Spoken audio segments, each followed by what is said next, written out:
Question आया हुआ है बीपीएससी कंप्यूटर साइंस 2024 के अंदर, the result of evaluating the postfix expression. आपको एक्सप्रेशन दिया हुआ है पोस्टफिक्स के अंदर, उसका रिजल्ट पूछा हुआ है, तो उसको आप कैसे कर सकते हैं। इसके मैं आपको दो तरीके बताती हूँ। देखो, फर्स्ट तरीका हमने अभी किया है, स्टैक से कर लो। कैसे करोगे स्टैक से? सिंपली आपको क्या करना है, स्टैक बनाना है, और जैसे जैसे आपके ऑपरेंड्स आते जा रहे हैं वैसे वैसे डालते जाओ। जैसे ही ऑपरेटर आएगा आपको ऑपरेट करना है, तो 10, 5, और जैसे ही आपका ऑपरेटर आया आपने इसको ऑपरेट कर देना है। बस इतना ध्यान रखना है, ऑपरेटर के आते ही क्या करना है, ऑपरेट करना है।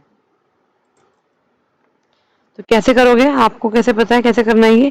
ये आपका हो जाएगा इस तरीके से,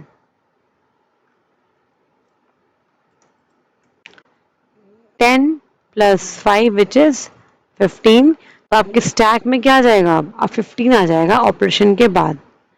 ये हो जाएगा आपका 15, उसके बाद आएगा 60, फिर आएगा 6, फिर आएगा आपका डिवाइड। तो आपको डिवाइड करना है। और आपको पता है पोस्ट फिक्स के अंदर कैसे हम करते हैं, इसको हम मानते हैं ऑपरेंड 1 और इसको हम मानते हैं ऑपरेंड 2। तो 60 डिवाइड बाय 6 कितना हो गया, 60 डिवाइड बाय 6 विच इज 10।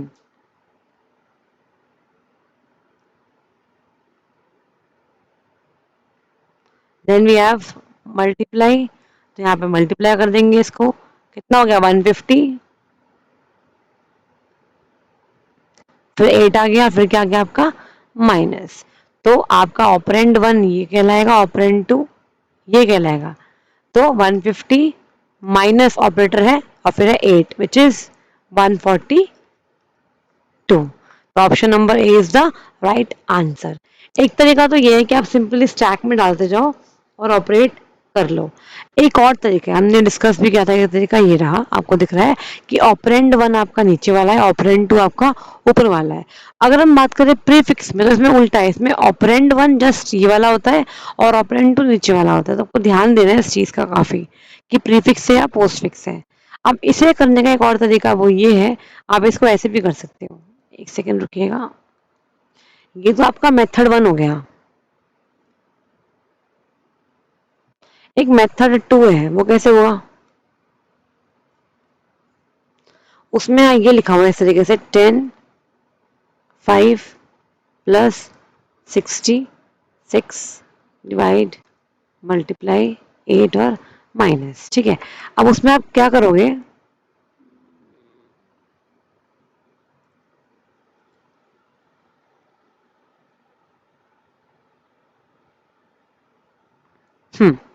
आप इसको लेफ्ट टू राइट ट्रैवर्स करोगे, लेफ्ट टू राइट,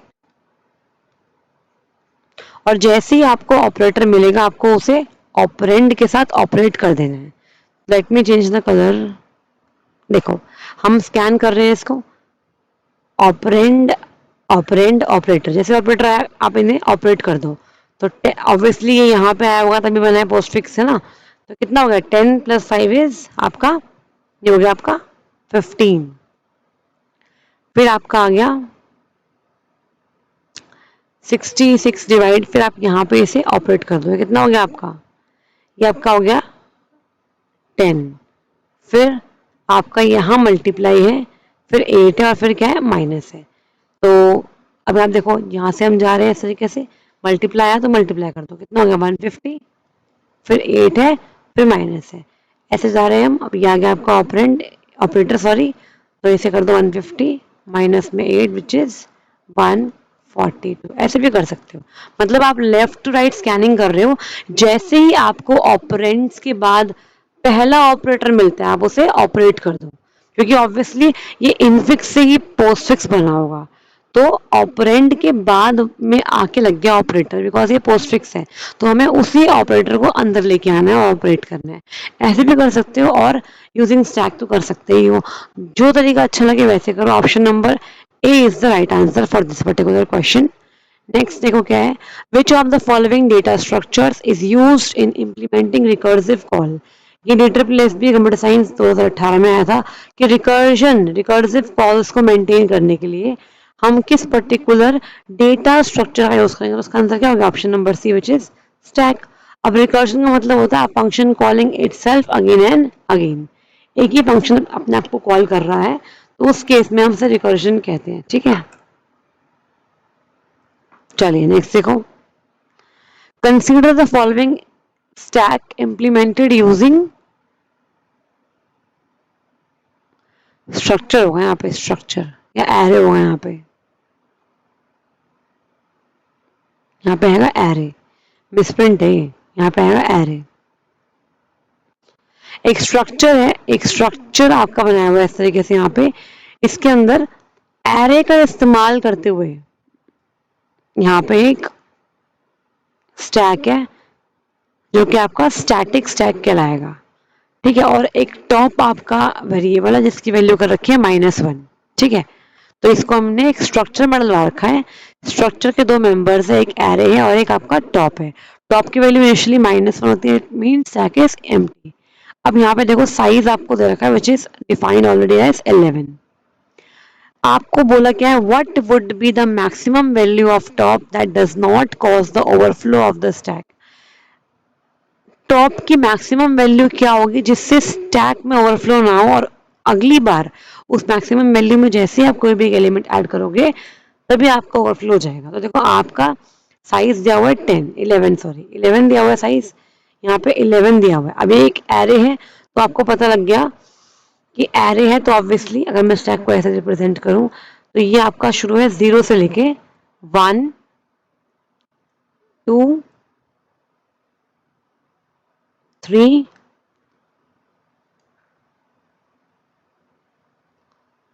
4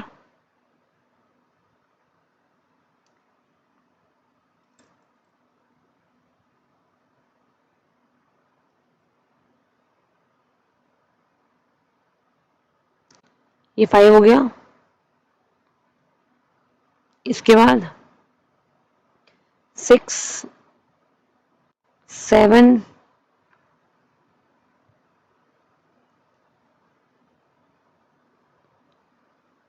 8 9 और ये आपका हो गया 10। साइज टोटल कितना हो गया आपका 11, ये आपका 11 साइज है, मतलब टोटल 11 इंटीजर टाइप के ब्लॉक्स यहाँ पे अवेलेबल है। अब ध्यान से देखो, टॉप की वैल्यू अभी -1 है। क्या है, टॉप की वैल्यू इनिशियली क्या होती है -1, which mean stack is empty. जैसे ही आपने एक एलिमेंट डाला आपका यहाँ पे एलिमेंट यहाँ आ जाएगा और टॉप की वैल्यू यहाँ आ जाएगी 0 पे। फिर यहाँ पुश कर सकते हो आप, then push again push, element डाल रहे हो आप इस तरीके से।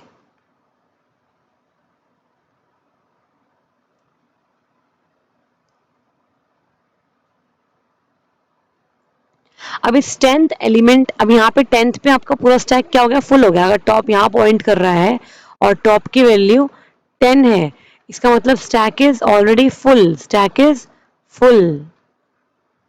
अब जैसे इसके बाद एक भी एलिमेंट इसमें इंसर्ट होना चाहेगा तो टॉप की वैल्यू 11 तो हो ही नहीं सकती। जैसे ही इसमें एक भी एलिमेंट अगले स्टेप में ऐड होना चाहेगा वैसे ही ओवरफ्लो कंडीशन थ्रो करेगा। इट मींस कि टॉप की मैक्सिमम वैल्यू 10 ही हो सकती है, इससे वैल्यू नहीं हुई, और 10 का मतलब है स्टैक आपका फुल है। अगर आपको याद हो, मैंने अभी लिखवाया था आपको, ये देखो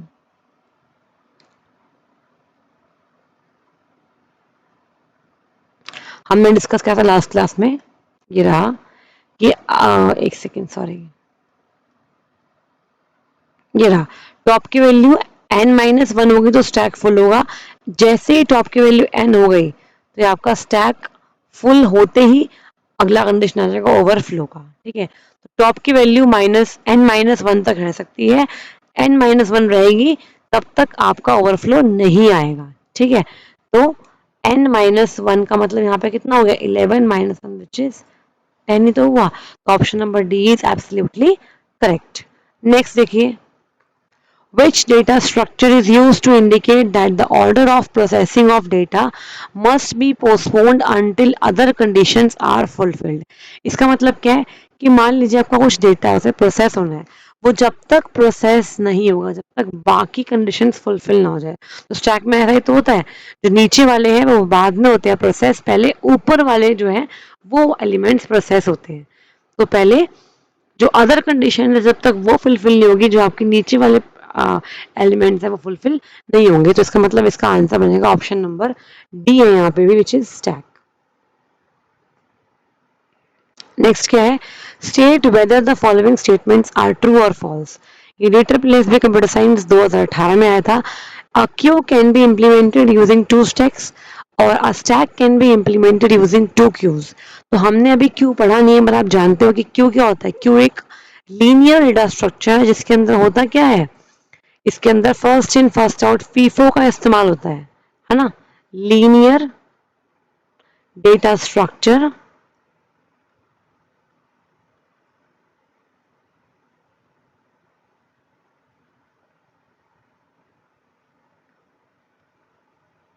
uses first in first out approach। ठीक है। अच्छा, स्टैक को आप जानते हो, स्टैक क्या होता है, लास्ट इन फर्स्ट आउट का इस्तेमाल करता है। जो स्टैक है वो इस्तेमाल करता है लास्ट इन फर्स्ट आउट का। अब ध्यान से देखो, अगर मैं बात करूं पहले यहाँ पे फर्स्ट ऑप्शन की कि एक क्यू को आप दो स्टैक से इंप्लीमेंट कर सकते हो क्या, तो बिल्कुल कर सकते हो। मतलब दो स्टैक की मदद से मैं क्यू के जो फीचर्स है उसे मेंटेन कर सकते हो। कैसे, ध्यान से देखना, ये आपका एक स्टैक है मान लो, और ये भी आपका एक स्टैक है, स्टैक वन, और ये है स्टैक टू। अब यहाँ मान लेते हैं एलिमेंट्स डले हुए हैं विच इज ए, बी और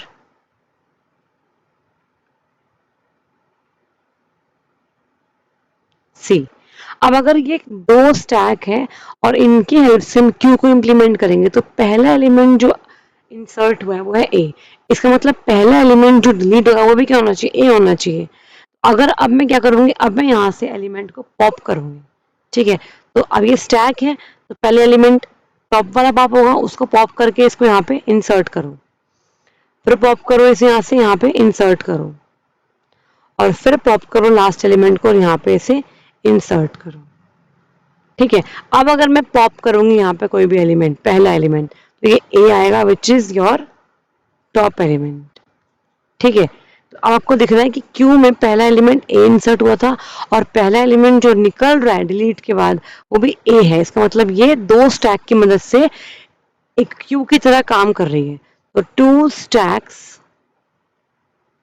worked together as a queue.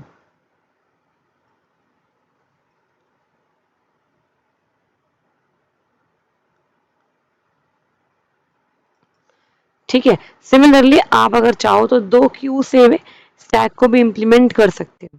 ठीक है, क्यू में ऐसे दिखाते हैं इस तरीके से। मान लेते हैं हमारे पास एलिमेंट्स हैं एक्स, वाई, जेड, डब्ल्यू। ये हमारा क्यू वन हो गया और ये क्यू टू हो गया। इसमें हम क्या करते हैं, हम इस वाले Q1 में से एलिमेंट्स को डिलीट करेंगे और Q2 में लेके आएंगे, जब तक यहाँ पे सिर्फ एक एलिमेंट ना रह जाए।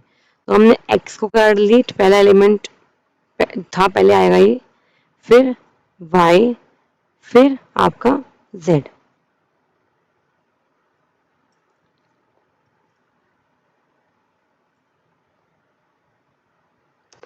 जैसे ही आपका Q1 के अंदर एक एलिमेंट बचता है, इसका साइज 1 हो जाता है, वैसे ही आपको उस एलिमेंट को क्या करना है, आपको रिटर्न कर देना है। उस एलिमेंट को रिटर्न कर देना, इट मीन्स ये वो एलिमेंट है जो हमने अभी क्या करा है, हमने अभी पॉप किया है। लास्ट इन फर्स्ट आउट, तो लास्ट वाला एलिमेंट हमारा पॉप हो गया। अब क्या करना है, अब आपको स्वैपिंग करनी है।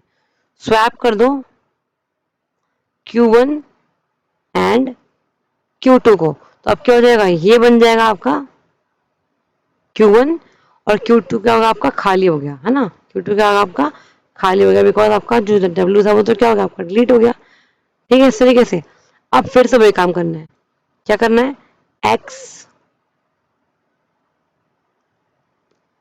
Y, जैसे आपका एक एलिमेंट बचे उस एलिमेंट को आपको क्या कर देना है, इसे टेम्प वेरिएबल में डलवा के उसको वहां से हटा देना है, रिमूव कर देना है Q1 से।